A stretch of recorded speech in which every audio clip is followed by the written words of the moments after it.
আরও একটি ব্লগে তোমাদের সবাইকে অনেক অনেক স্বাগতম। এখন মা আর আমি যাব মাধুদের বাড়িতে, তাই বেরিয়ে পড়েছি আমরা। আর এই তো চলেও এসেছি। এদিকে সবাই মোবাইল দেখতে ব্যস্ত, এদিকে সবাই নিজের নিজের কাজে ব্যস্ত। এখানে পান বাছা চলছিল, পান ধোয়া চলছিল, আর এই তো এদিকে মাছ কাটা হচ্ছিল। চৌকোতুমে কাজ চলছিল সব দিকে, সবাই নিজের নিজের কাজে ব্যস্ত। আর এই তো এখানে সবজি কাটা চলছিল, এদিকে সাজুগুজুও হচ্ছিল। পুষ্পা এদিকে নেল পালিশ দিচ্ছিল। আর এই তো মমের আবার ইচ্ছে হলো একটু মেহেন্দি দেওয়ার, তাই আমি আর পুষ্পাকে মেহেন্দি লাগিয়ে দিচ্ছিলাম। আর 1-2 বছর পর আমি আজ কাউকে মেহেন্দি লাগিয়ে দিচ্ছিলাম।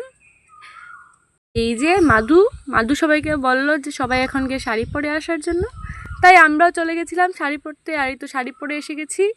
চলছিল এদিকে ফটো সেশন, আর এই তো সবাই ফটো উঠতে ব্যস্ত।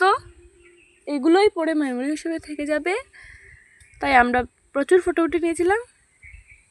এই যে এখানে তো পুষ্পা ফটো উঠাতে ব্যস্ত, আর ওইখানে চলছিল রান্না বান্না।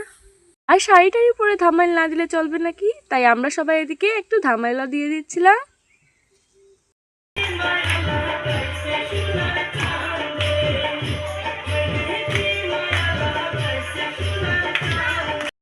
আমরা সবাই ধামাইল শেষ করে এসে খেতে বসে পড়েছিলাম। আর আমার প্রচণ্ড গরম লাগছিল, তাই আমি ড্রেস পাল্টে এসেছিলাম। আমরা শুধু বাড়ি যাওয়ার জন্য বের হবে, তখনই প্রচণ্ড বৃষ্টি শুরু হয়ে গেছিলো, তাই আমরা তখন আর বেরোতে পারিনি। কিছুক্ষণ অপেক্ষা করার পর এবার বৃষ্টি কমেছে, আর এখন চলে যাবো আমরা বাড়ি। আর আজকের ব্লগটা এখানে শেষ করছি। দেখা হচ্ছে পরে একটি ব্লগে। টাটা।